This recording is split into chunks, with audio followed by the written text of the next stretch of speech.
Assalamualaikum warahmatullahi wabarakatuh. Alhamdulillahilladzi kataba alaina siyam wa hiya ruknun min arkanil Islam. Asyhadu an la ilaha illallah dzul jalali wal ikram. Wa asyhadu anna Muhammadan abduhu wa rasuluhu sahibul haudi wasyafaati wal maqam. Allahumma shalli wa sallim ala khairil anam sayyidina Muhammadin wa ala alihi wa ashabihil kiram. Amma ba'du. Hadirin para pemirsa MUI Cimahi TV yang dirahmati oleh Allah Subhanahu wa taala. Alhamdulillah, saat ini kita sudah memasuki hari kelima di bulan Ramadan. Bulan yang sangat mulia, bulan yang sangat dirindukan oleh kita semua. Karena di bulan ini semua pahala dilipat gandakan. Pintu neraka ditutup, pintu surga dibuka. Sebagaimana kita ketahui bersama, Allah Subhanahu wa taala telah mewajibkan puasa Ramadan kepada kita semua. Sebagaimana Allah Subhanahu wa taala berfirman dalam surat Al-Baqarah ayat 183. A'udzu billahi minasyaitonir rajim. Bismillahirrahmanirrahim. Ya ayyuhalladzina amanu kutiba alaikumus syiyam kama kutiba alal ladzina min qablikum la'allakum tattaqun. Dalam ayat yang sangat populer ini kita ketahui bersama bahwa ibadah puasa ini diwajibkan kepada kita semua dan juga diwajibkan oleh Allah Subhanahu wa taala terhadap kaum-kaum sebelum kita. Tujuannya apa? Tentu saja tujuannya la'allakum tattaqun, agar kita semua menjadi orang yang bertakwa. Nah, untuk mencapai derajat muttaqin, untuk mencapai derajat yang diinginkan oleh kita, yang dirindukan oleh surga, yakni derajat muttaqin, maka tentu saja puasa kita harus memenuhi standar kualitas, harus memenuhi standar yang diinginkan oleh surga, standar yang diinginkan oleh Allah Subhanahu wa taala, standar yang harus kita capai, standar yang dicita-citakan oleh kita.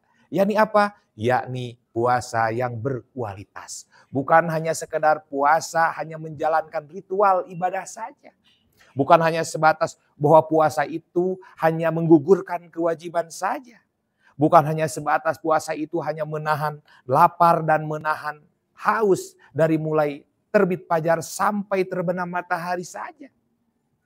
Sebagaimana Rasulullah Shallallahu Alaihi Wasallam bersabda, "Kam min shaimin laisa lahu min siyamihi illal ju' wal atas." Banyak orang yang berpuasa, akan tetapi ia tidak mendapatkan apapun dari puasanya kecuali hanya mendapatkan lapar dan haus saja. Itu yang tidak kita inginkan. Sehingga tentu saja jika kita tidak ingin termasuk ke dalam kriteria orang yang berpuasa seperti itu, maka puasa kita harus berkualitas. Alasan kedua, mengapa puasa kita harus berkualitas? Karena kata Kanjeng Rasulullah Sallallahu Alaihi Wasallam, "Syakiya abdun adraka Ramadan fansalakha minhu walam yughfarlah."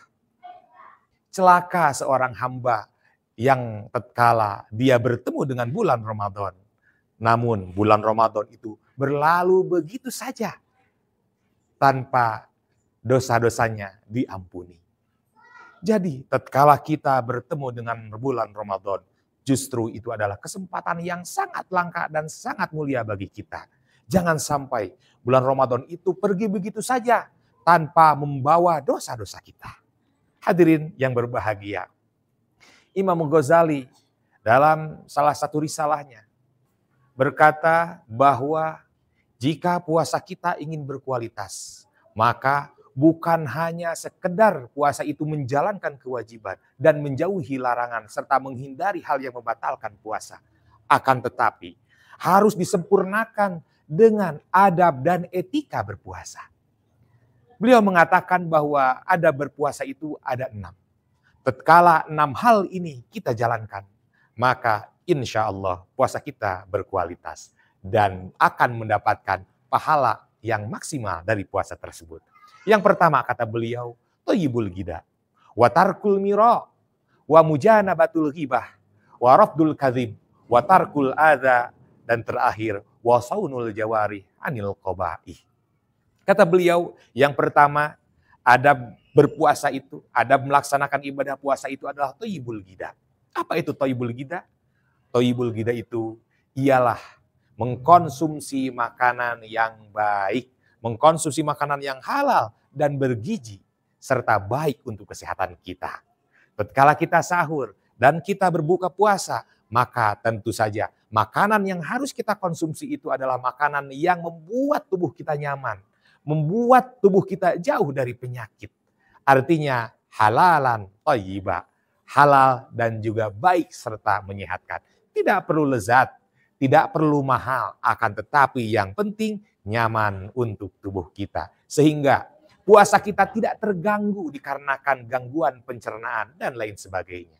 Nah, begitulah kata Imam Ghazali. Pertama, thayyibul ghidha, mengkonsumsi makanan yang baik.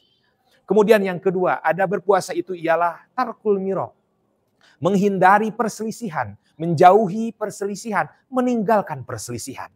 Sebagaimana kita ketahui bahwa kita sebagai umat manusia berdinamika sosial, berdinamika berhubungan dengan tetangga, dengan teman, dengan saudara dan lain sebagainya. Tentu saja potensi terjadinya perselisihan sangat memungkinkan. Maka orang yang berpuasa adalah orang yang senantiasa menghindari perselisihan tersebut.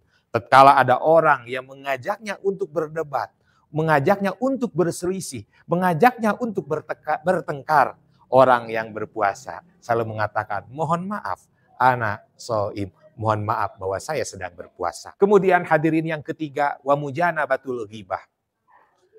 Adab berpuasa itu ialah mujanabah ghibah, menjauhi, mencela orang lain, menjauhi, menceritakan keburukan orang lain, menjauhi ghibah. Hadirin yang berbahagia, setiap orang, setiap manusia tentu mempunyai kesalahan dan perbuatan buruk. Kemuliaan seseorang, terhormatnya seseorang bukan karena ia terhormat, bukan karena ia baik, akan tetapi karena Allah Subhanahu wa taala menutupi aibnya. Oleh karena itu, maka sangat niscaya bahwa setiap orang itu menutupi aib dirinya dan juga aib saudara-saudaranya.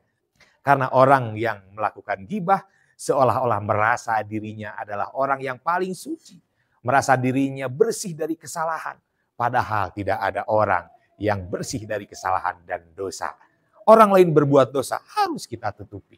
Orang lain berbuat kesalahan jangan kita ceritakan jika bukan haknya. Karena kita pun pada dasarnya banyak kesalahan, banyak dosa. Kita akan tidak rela, kita akan marah, kita tidak rela jika kesalahan dan keburukan kita diumbar oleh orang lain. Maka orang lain pun sama. Tatkala mereka berbuat kesalahan, mereka pun tidak ingin diumbar kesalahan tersebut. Tentu saja dalam Islam disyariatkan untuk saling menasehati. Namun menasehati itu bukan dengan cara mengumbar kejelekannya di hadapan orang lain tanpa hak.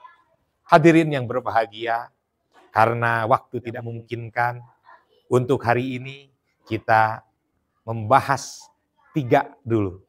Nanti 3 lagi di episode selanjutnya. Adab berpuasa menurut Imam Ghazali akan dilanjutkan pada episode berikutnya. Wallahul muwaffiq ila aqwamit thoriq. Wassalamualaikum warahmatullahi wabarakatuh.